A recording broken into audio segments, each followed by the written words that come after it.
जैसा कि दोस्तों आप सभी जानते हैं कि हमारा जो इस समय प्रेजेंट में टॉपिक चल रहा है, आपके BSc third year six semester zoology का फर्स्ट पेपर का unit 1 origin of life topic हम लोग पढ़ रहे हैं। और इस टॉपिक के अंतर्गत हमने प्रीवियस 2 पार्ट में ओरिजिन ऑफ लाइफ से जुड़े हुए जो अलग अलग थ्योरीज हैं, जैसे कि theory of special creation, theory of spontaneous generation, theory of panspermia, theory of biogenesis, इन सभी टॉपिक को हमने डिटेल से डिस्कस किया हुआ है। अगर आपने वो वीडियो नहीं देखा है तो उस वीडियो का लिंक मैंने ऊपर आई बटन में और नीचे डिस्क्रिप्शन बॉक्स में दे रखा है, और डिस्क्रिप्शन बॉक्स में यूनिट फर्स्ट के जो प्लेलिस्ट हैं वो भी दे रखे हैं, ताकि बाकी जितने बचे हुए टॉपिक हैं उन सभी टॉपिक को आप देख सकें। तो आज के इस वीडियो में हम ओरिजिन ऑफ लाइफ से जुड़े हुए जो सबसे मोस्ट इम्पॉर्टेंट थ्योरी है और जिससे कि एग्ज़ाम में आपके क्वेश्चन पूछे जाते हैं, आज उस टॉपिक को डिस्कस करेंगे। और हमारा आज का जो टॉपिक है ओपेरिन हेल्डेन थ्योरी, और आपको बता दें कि ये एक प्रकार का मॉडर्न थ्योरी है ओरिजिन ऑफ लाइफ से जुड़े हुआ, और ये मोस्ट एक्सेप्टेबल थ्योरी है अकॉर्डिंग टू साइंटिस्ट। यानी कि जितने भी साइंटिस्ट हुए हैं, जितने भी अभी तक थ्योरी हुई है, उसमें सबसे ज़्यादा सपोर्ट इसी थ्योरी का हुआ है। और ये माना जाता है कि पृथ्वी पर जो जीवन की उत्पत्ति हुई है इसी थ्योरी के अकॉर्डिंग हुई है। तो आज का ये टॉपिक बहुत इम्पॉर्टेंट है, वीडियो को ध्यान से देखिएगा, किसी भी टॉपिक को मिस मत करिएगा, क्योंकि हर एक स्टेप को आप जब तक अच्छी तरह से नहीं समझेंगे तब तक आपको ये नहीं समझ में आएगा कि कैसे अर्थ पर लाइफ आया। तो एक रशियन बायोकेमिस्ट AI ओपेरिन ने 1923 में ओरिजिन ऑफ लाइफ से जुड़ा हुआ एक अपना कंसेप्ट दिया, और इसको सपोर्ट किया JB हेल्डेन ने। और ओपेरिन ने अपनी जितनी भी एक्सप्लेनेशन थी वो अपनी book the origin of life में पब्लिश किया 1936 में। अब इनका मानना था कि अर्थ पर जो लाइफ आया है उसके लिए 2 प्रोसेस हुए हैं, एक है कीमोजेनी और दूसरा है बायोजेनी। तो कीमोजेनी के अंतर्गत ये बताया गया है कि कैसे अर्थ पर केमिकल का फॉर्मेशन हुआ है, यानी कि कैसे गैसेस बनी, कैसे इनऑर्गेनिक कंपोनेंट बने, इनऑर्गेनिक से कैसे ऑर्गेनिक कंपोनेंट बने, और बाद में इन ऑर्गेनिक कंपोनेंट से कैसे फर्स्ट लाइफ बना, यानी कि कैसे फर्स्ट सेल बना, ये बताया गया है बायोजेनी में। तो आइए हम 1 बाय 1 कीमोजेनी और बायोजेनी के बारे में डिटेल से समझते हैं। तो सबसे पहले हम बात करते हैं कीमोजेनी की, यानी कि केमिकल इवोल्यूशन की। तो इसमें कुछ स्टेप थे। पहला एटॉमिक फेज, दूसरा था formation of simple molecule, third था formation of simple organic molecule, और फोर्थ है formation of complex organic molecule. तो अगर हम बात करें केमिकल इवोल्यूशन की, तो जब हमारा प्रिमिटिव अर्थ था, यानी कि आज से 4 बिलियन ईयर एगो, उस समय जो अर्थ की कंडीशन थी वो बहुत गर्म था। तो इतना अधिक गर्म था कि उस कंडीशन पर जो सेल का फॉर्मेशन है या किसी भी ऑर्गेनिज्म का फॉर्मेशन इम्पॉसिबल था। अब जब पृथ्वी का जो टेम्परेचर था वो 100 डिग्री सेंटीग्रेड से कम हुआ, तो लाइफ के लिए जो इम्पॉर्टेंट एलिमेंट्स हैं, नाइट्रोजन, कार्बन, हाइड्रोजन और ऑक्सीजन, ये एलिमेंट्स सिंपल इनऑर्गेनिक और ऑर्गेनिक कंपाउंड के रूप में आए। यानी कि हायर टेम्परेचर पर ये पॉसिबल नहीं थे, लेकिन जैसे टेम्परेचर 100 के नीचे आया ये सभी सिंपल इनऑर्गेनिक और ऑर्गेनिक फॉर्म में आए। तो एटमॉस्फेरिक जो नाइट्रोजन थे, हाइड्रोजन थे, वो आपस में रिएक्ट किए, फॉर्मेशन किए अमोनिया का, कार्बन फॉर्मेशन किया मीथेन का, ऑक्सीजन फॉर्म किया वाटर वेपर का। यहाँ पर मैं आपको एक इम्पॉर्टेंट पॉइंट बता दूँ कि जो प्रिमिटिव अर्थ था उस समय जो एलिमेंट्स थे, कार्बन, नाइट्रोजन, हाइड्रोजन, ऑक्सीजन, ये एटम के फॉर्म में थे, न कि मॉलिक्यूल के फॉर्म में। इस वजह से उस समय फ्री ऑक्सीजन नहीं था, ठीक है। और उस समय का जो इन्वायरमेंट था, जो एटमॉस्फेयर था, वो रिड्यूसिंग था। और जब ऑक्सीजन और हाइड्रोजन रिएक्ट करके वाटर वेपर का फॉर्मेशन किए, चूँकि उस समय बहुत अधिक टेम्परेचर था अर्थ का, तो जो वाटर वेपर था वो अर्थ से टकराकर वापस भाप के रूप में ऊपर चला जाता था। अब बात आई कि अमोनिया कैसे प्रोड्यूस हुआ। तो अमोनिया का फॉर्मेशन इस तरह हुआ कि जो मेटालिक नाइट्राइट थे, यानी कि जो नाइट्रोजन था वो अर्थ में जो मेटल थे उनके साथ मेटालिक नाइट्राइट के रूप में थे। तो ये जो मेटालिक नाइट्राइट थे ये वाटर जो वाटर का भाप था, ठीक है ना, उसके साथ रिएक्ट करके मेटेलिक हाइड्रोक्साइड, ठीक है, और फॉर्मेशन किए अमोनिया का। अब बात आती है कार्बन का फॉर्मेशन कैसे हुआ। तो कार्बन का फॉर्मेशन उसी तरह हुआ कि अर्थ में जो कैल्शियम कार्बाइड थे वो नाइट्रोजन से रिएक्ट किए और फॉर्मेशन किए कैल्शियम साइनामाइड, या फिर कह सकते हैं मेटेलिक साइनामाइड का।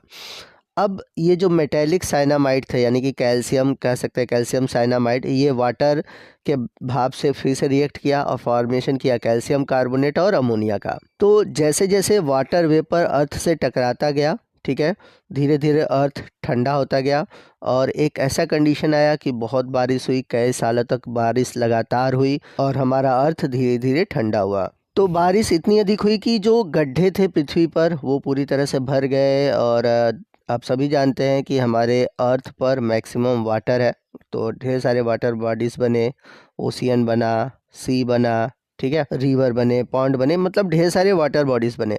अब जो हमारा अर्थ था, अर्थ का जो ओशियन था, महासागर जो था, वो एल्कलाइन नेचर का था और यही एल्कलाइन नेचर हेल्पफुल था फॉर्मेशन ऑफ ऑर्गेनिक कंपाउंड। तो हमने देखा कि पहले एटम थे, एटम से मॉलिक्यूल बना, फिर उसके बाद सिंपल इनऑर्गेनिक कंपाउंड बने।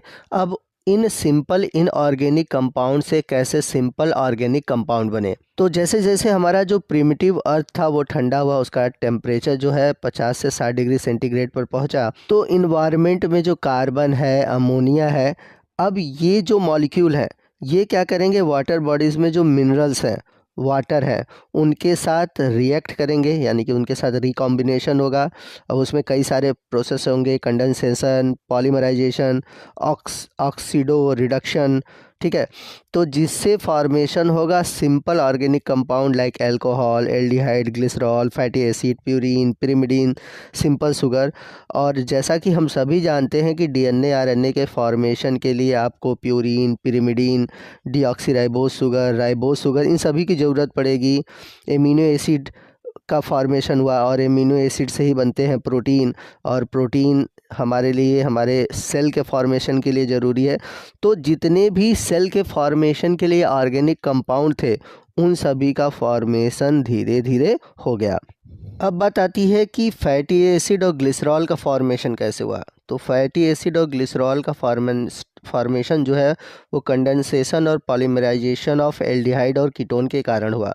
तो जो एल्डिहाइड थे, कीटोन थे, इनका ऑक्सीडेशन हुआ, पॉलीमराइजेशन हुआ, कंडेंसेशन हुआ, इस तरह से फॉर्मेशन हुआ फैटी एसिड और ग्लिसरॉल का। तो इसके लिए रिएक्शन आप देख सकते हैं, नीचे दिया हुआ है और आपने केमिस्ट्री में पढ़ा होगा कहीं ना कहीं, आप नॉर्मली इन रिएक्शन को याद कर सकते हैं।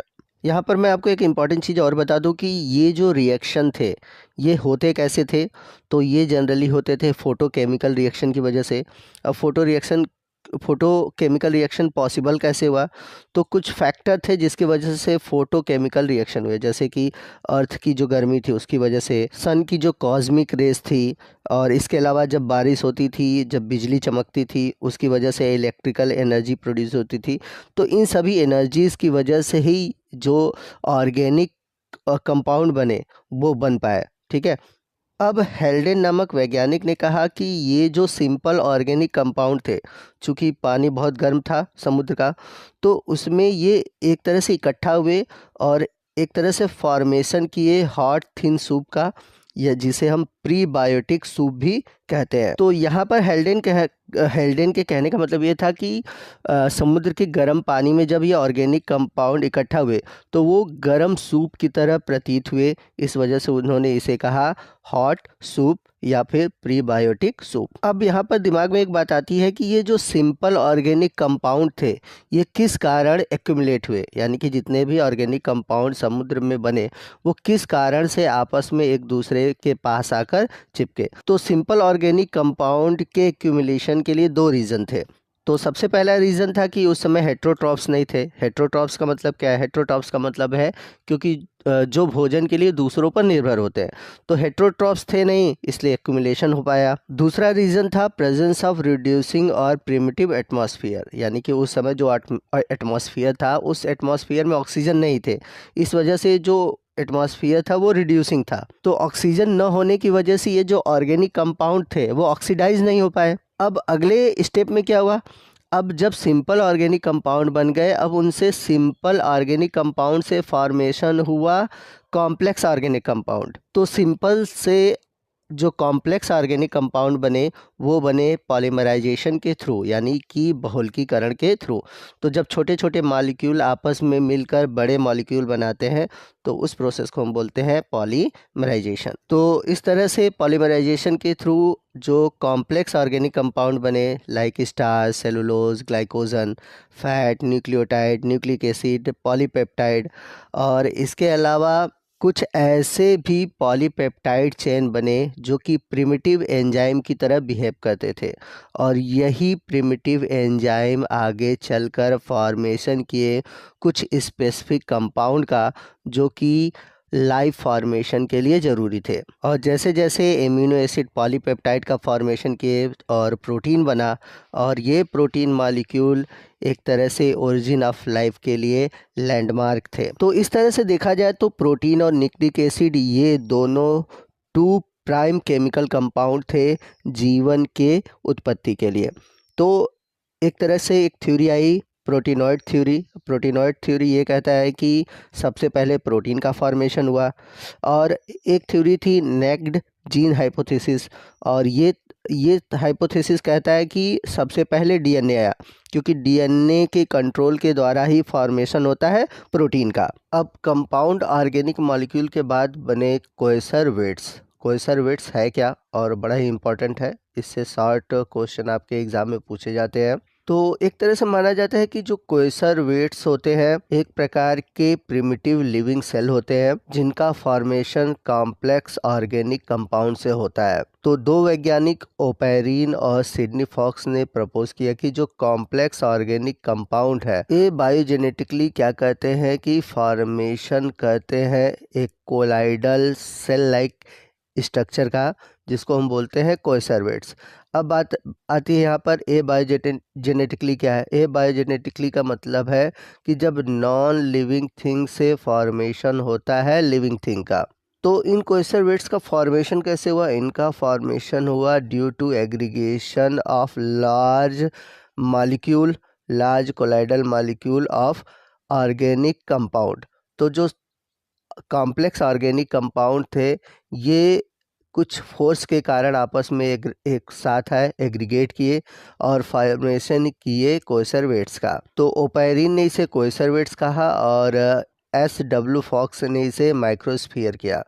कुछ का कहना था कि इनमें सेल्फ डुप्लीकेशन यानी कि स्वतः द्विगुणित होने की, स्वतः विभाजित होने की क्षमता पाई जाती है। अगर हम बात करें कोएसरवेट्स के नेचर की तो ये एक प्रकार के higher molecular weight chemical compound होते हैं, और इनका जो फॉर्मेशन हुआ है उसमें कार्बोहाइड्रेट्स और प्रोटीन पाए जाते हैं। अब ये जो कोएसरवेट्स बना है ये बनता कैसे है कि जो प्रोटीन मॉलिक्यूल है वो एग्रीगेट हुए और एक कोलाइडल ड्रॉपलेट के रूप में बने, यानी कि एक प्रकार का कोलॉइडल सॉल्यूशन बना है। अब ये कोलॉइडल सॉल्यूशन अलग अलग चार्ज के थे, यानी कि पॉजिटिव और निगेटिव चार्ज के थे, जिनमें कि अपोजिट चार्ज की वजह से अट्रैक्शन हुआ और फॉर्मेशन हुआ कोएसरवेट्स का। तो ये जो कोएसरवेट्स है चूँकि ये पानी के अंदर है तो इनके चारों तरफ एक वाटर फिल्म बन जाती है, यानी कि वाटर का एक मेम्ब्रेन बच जाता है, और ये मेम्ब्रेन जो है प्लाज्मा मेम्ब्रेन की तरह बिहेव करता है और अपने अंदर अलाउ करता है केमिकल इंटरेक्शन को। तो जैसा कि आप देख सकते हैं कोएसरवेट्स है उसके अंदर जो ऑर्गेनिक मॉलिक्यूल है, अब इसके चारों तरफ जो मेम्ब्रेन है ये अलाउ करता है केमिकल इंटरेक्शन को, यानी कि इस मेम्ब्रेन के थ्रू केमिकल रिएक्शन हो सके, या फिर कह सकते हैं कि सेलेक्टिव चीज़ें इस मेम्ब्रेन के अंदर जा सके, जैसा कि प्लाज्मा मेम्ब्रेन में होता है। तो एक तरह से ये जो कोएसरवेट्स है इनको प्रीबायोटिक स्ट्रक्चर, यानी कि कह सकते हैं एक प्राथमिक कोशिका की तरह बिहेव करते हैं, इसलिए इन्हें प्रोटोसेल्स भी कहा जाता है या फिर प्रोटोबायोन्ट्स भी कहा जाता है। और इनका फॉर्मेशन जो है आज से 3.8 मिलियन ईयर पहले हुआ होगा। तो आपको बता दें कि कोएसरवेट्स के जो फॉसिल्स हैं या इसके माइक्रो स्ट्रक्चर देखने को मिलते हैं Isua rock of Greenland and in some African rock. तो इस तरह से फॉर्मेशन हुआ प्रोटोसेल का। तो ये जो प्रोटोसेल थे इनका फॉर्मेशन कैसे हुआ, कोएसरवेट से हुआ, और ये एक प्रकार से लिपिड मेम्ब्रेन स्ट्रक्चर थे जिनके अंदर न्यूक्लिक एसिड पाया जाता था और एंजाइम कंट्रोल्ड मेटाबॉलिज्म होता था। यानी कि एक प्रकार से जैसे कि लिविंग सेल में मेटाबॉलिक एक्टिविटी होती है, उसी तरह इनमें मेटाबॉलिक एक्टिविटी स्टार्ट हो गया। और स्टार्ट क्यों हुआ, क्योंकि इनमें कुछ एंजाइम पाए जाने लगे। तो इस प्रकार से देखा जाए तो केमिकल इवोल्यूशन ख़त्म हो गया। अब हो रहा है बायोजेनेसिस, यानी कि फॉर्मेशन हो गया सेल का, या फिर कह सकते हैं कि प्रिमिटिव लाइफ स्टार्ट हो गई। तो इस तरह से फर्स्ट जो लिविंग सेल थे एक प्रकार के प्रोटोवायरस थे जिनमें कि न्यूक्लिक एसिड पाया जा रहा था। अब इन प्रोटोवायरस से धीरे धीरे मोनेरा बने, मोनेरा से प्रोटिस्टा बने। अब जो मोनेरा ग्रुप के यूनिसेलुलर जीव थे उनमें धीरे धीरे ऑटोट्रॉफिक कैरेक्टर स्टार्ट हुआ। यानी कि पहले ये तो कीमोट्रॉफिक थे। कीमोट्रॉफिक क्यों थे, क्योंकि उस समय इन्वायरमेंट में ऑक्सीजन नहीं था, तो ऑक्सीजन न होने की वजह से इनमें कीमो ऑटोट्रॉप्स होता था। फिर धीरे धीरे इनमें फोटो ऑटोट्रॉप स्टार्ट हुआ, यानी कि ये ऑटोट्रॉपिक हुए, जिससे कि ऑटोट्रॉपिक होने की वजह से फ्री ऑक्सीजन हुआ। अब एटमॉस्फेयर में फ्री ऑक्सीजन आ गया, जिसकी वजह से जो इन्वायरमेंट हुआ अब ऑक्सीडाइजिंग हो गया। और इस ऑक्सीडाइजिंग नेचर की वजह से अब जो आपके कह सकते हैं कि यूकैरियोटिक सेल थे उनके लिए एक इन्वायरमेंट मिल गया, क्योंकि उन्हें चाहिए ऑक्सीजन। अब ऑक्सीजन नहीं रहेगा तो वो कैसे सांस लेंगे यूकैरियोट्स। तो सबसे पहले प्रोटोवायरस बने कह सकते हैं, फिर उसके बाद आपके जो प्रोकैरियोट्स थे वे बने। प्रोकैरियोट्स धीरे धीरे हेट्रोट्रॉफिक थे, फिर ऑटोट्रॉफिक हुए। फिर इसके बाद जो प्रोटिस्टा ग्रुप के मेंबर थे वे बने, फंजाई बने, प्लांट बने, एनिमल बने। यानी कि इस तरह से इवोल्यूशन हो गया लिविंग सेल का। तो इस तरह से देखा जाए तो ओपेरिन का ये सिद्धांत जो है, ओपेरिन की जो ये थ्योरी है, ये ख़त्म होती है। आई होप आपको सभी कॉन्सेप्ट अच्छे से समझ में आ गए होंगे। अगर आपने नहीं समझा है तो मैं आपसे रिक्वेस्ट करूंगा कि ये वीडियो को आप एक बार और ध्यान से देखिएगा, आपको हर एक टॉपिक अच्छे से समझ में आ जाएगा। तो आज के इस वीडियो में बस इतना ही। मिलते हैं अगले वीडियो में अगले टॉपिक के साथ। तब तक के लिए जय हिंद, जय भारत।